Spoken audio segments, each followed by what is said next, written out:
selesai nonton dan kita baru aja nonton film berjudul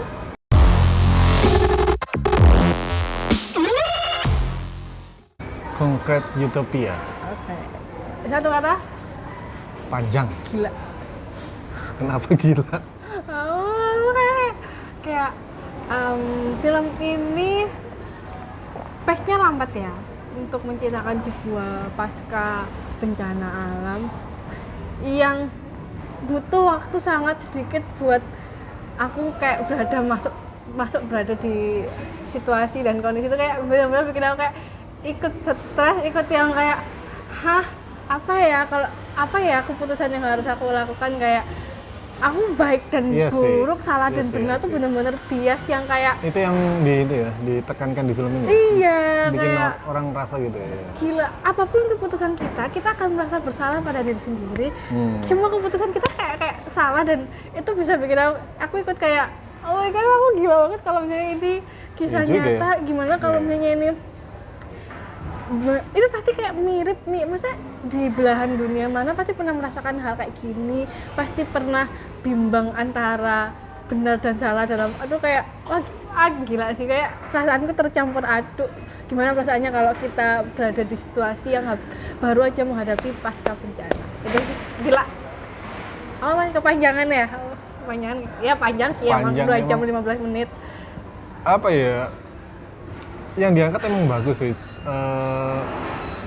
Mengorek hati masing-masing penonton sih. Kita harus gimana? Kita mikir kalau aku di situ gimana ya? Kayaknya kalau kayak gini juga salah. Tapi kita juga harus bertahan hidup ya. Iya. Tapi ini kemanusiaan nih, kayaknya kita dibikin bimbang sama film ini. Cuman entah kenapa durasinya kayak nggak slow pace sih. Karena di awal tuh udah langsung kita udah dihadapkan kejadiannya, jadi nggak juga slow pace ya. Cuman kayak banyak hal yang banyak hal yang apa ya, too much untuk diceritakan, yang nggak perlu diceritakan jadi masuk. Cuman ya jadinya juga dramatisasinya di situ mungkin ya, kayak apa ya, naik turun ceritanya ya jadinya di situ. Banyak sih, banyak sudut pandang, jadi kayak terlalu banyak hal yang diceritakan, jadi kayak menurutku kepanjangan sih, kayaknya bisa dipecah 2 part lah menurutku. Enggak, satu aja cukup lah. Mungkin 1 part, tapi kalau 1 part dihapus lah beberapa garis cutting baru yang beberapa dihapus sih. Tapi itu kayak semua kejadiannya tuh benar-benar menunjukkan betapa kacau dan gilanya situasi itu sih. Jadi ya nggak bisa dipungkiri kepanjangan, tapi untuk sebuah cerita pasca bencana kayak gini emang butuh sepanjang itu ya, gitulah. Tapi kepanjangan ya, tetap kepanjangan. Iya sih, aku ngerasa ini bukan jadi film bioskop, kayak jadi drakor jadinya, kayak harusnya ditonton dengan kalau series Netflix itu asik kali ya, kayak lebih dapat lagi tuh. Lebih aman, lebih masuk lah. Ada tokoh penting yang benar banget nih munculnya. Iya. Gimana ya? Ya itulah, dari sisi acting diragukan lah pemainnya ya. Wah bener sih, kayak kalian akan sangat familiar dengan orang-orang ada ya, di situ. Orang-orang yang sering lah kalian nonton di drakor. Cumur apa ya? Tiba-tiba itulah Cimuro. Karakternya nge-switch jadi wah, tiba-tiba ada plot twist yang sebenarnya plot twistnya akan terbaca banget sih. Iya, kebaca banget sih. Kayaknya ini ada something sih. Tapi tetap tetap apa ya? Tetap oke lah, karena penyajiannya, penyelesaiannya, konfliknya, flashbacknya itu masih dapat lah aku. Maksudnya kita bisa nebak lah. Tapi aku belakangnya tuh gimana setelah ketebak itu nggak ketebak. Oh iya. Flashbacknya bagus sih, maksudnya penyelipannya itu ya. Transisinya bagus, penyelipannya. Dan ada karakter yang sayang sih kok dia secepat itu gitu loh. Kayaknya ya sebenarnya karakter penting kan. Cuman kalau dipanjangin juga nggak perlu juga ya. Iya sih kayaknya. Pastinya cukup, tapi bakal lebih seru kalau dia lebih panjang, mana ya? Iya, dan dia line dialognya juga dikit banget. Dia main ekspresi tok. Iya. Dia mungkin karakter misteri ya.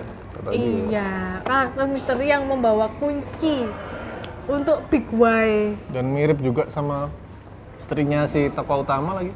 Menurutku mirip sih. Beda lah. Awal-awal mirip, ternyata sama mirip tingginya doang, cara wajah beda lah. Iya, karakter-karakter yang tidak asing lah ini, tokoh-tokoh yang tidak Iya. asing bermain. Bahkan tokoh utamanya pun baru aja baik banget gak sih di drakor. Iya, ya, jadi komedi. Tiba-tiba main kayak gini. Tapi main kayak gini, Terus wah. dari sisi apa? Visual. Visualnya Wah gila sih detail-detail ini mahal sih. lingkungan CGI-nya bencananya. mahal. CGI-nya mahal. Kayaknya emang bener-bener satu apartemen disewa buat satu syuting ini. Halaman beserta. Gak tahu juga ya sampai atas nggak ya? Kayaknya nggak juga sih ya. Enggak betul, Nggak butuh sama ya. Cuman 9 lantai ya, long shoot itu perlu sih long iya, shoot. maksudnya. Wah gila sih. Main gede sih ini. Skala CGI, Gede, skala gede, green screen-nya gede. kayaknya studio yang gede. Keren sih Korea. Iya, keren. Korea Iya, emang aku juga mikir udah kayak- ngeri lah Korea. Wah gila Beberapa ya film emang Korea bener, ini. gila-gila. Dan openingnya yang langsung situasinya tuh wah, gila sih itu kayak Ini kayak bukan gempa biasa sih. bukan. Sebenarnya kalau menurutku ini nggak logis sih. Kok jadi cerita lagi ya? Jadi ada kuli, ya. Terus dari Tapi logis juga kan latar belakang dari awalnya kan juga Latar kenapa belakang, dia berdiri sendiri kan juga ada. terus dari sisi apa lagi? Musik sih yang aku kurang cocok sih. Musik. Kayak di awal tuh kita disuguhkan bencana tapi kok musiknya ini fun banget loh, happy dan ada sebuah ironi tapi musiknya happy semua di awal tuh happy sebelum sampai tengah itu baru kayak menurutku pas sih di tengah ke belakang kayak pas. Ini apa ya yang mau disampaikan sama ini ya?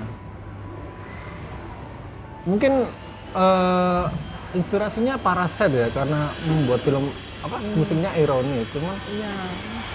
kok nggak pas ya di film ini ya Ya keinget Parasite banget sih emang film konflik iya kasta. iya sih ada kasta juga ya terus sih musiknya aku kurang ngenas sih kurang cocok juga Aku nothing spesial juga. dari sisi apa tadi Artistik. ya Wow. pasti ada kayak bongkahan yang dibikin asli sih bongkahan konkret yang debrisnya bangunan yang runtuh ini kayaknya ada beberapa yang asli sih Bahkan orang-orang meninggalnya pun tuh kayak kayaknya emang orang sih orang iya, yang emang di orang make ini up kayak sih dan jadinya real banget gak sih situasi itu tuh jadi kayak bener-bener apa tuh? sungguhan karena ya Oh, iya. betapa peletakan orangnya tuh ininya tuh kayak aduh kayak sumpah aku kayak shock banget kayak Iya, ya oke iya. aku tahu nih film tentang bencana tapi kukira itu banyak flashback proses sebelum bencana atau tiba-tiba bencananya gimana enggak ini 95%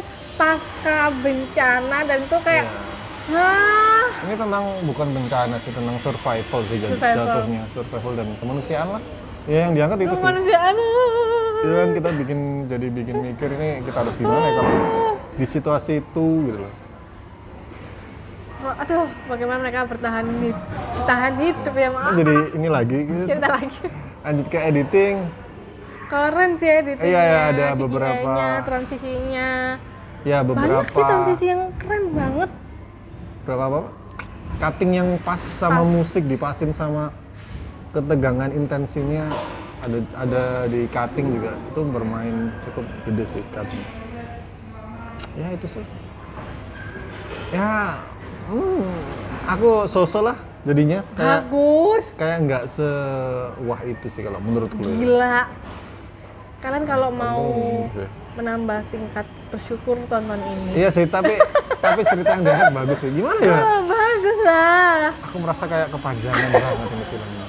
bagus Cuman makna yang ini bagus. Ya bila kalian cari tontonan di sini aja udah tinggal 1 jam tayang ya. Cuman yang di iya kota lain karena kayaknya banyak sih. banyak iya kayaknya kalau di ibu kota masih banyak sih kota-kota gede kayaknya masih. ya Ya bila mau menonton Korea yang beda beda kan ini boleh dicoba lah. survival Survival. penuh twist endingnya yang Ya, mau nonton Park Seo Joon jadi dilema ya yang di sini. jadi Boleh. suami serba salah Udah gitu aja, bila ada yang beda boleh komen di bawah. Terima kasih udah nonton, jangan lupa like, comment, dan subscribe. Sampai ketemu lagi di usaha nonton selanjutnya. Dadah.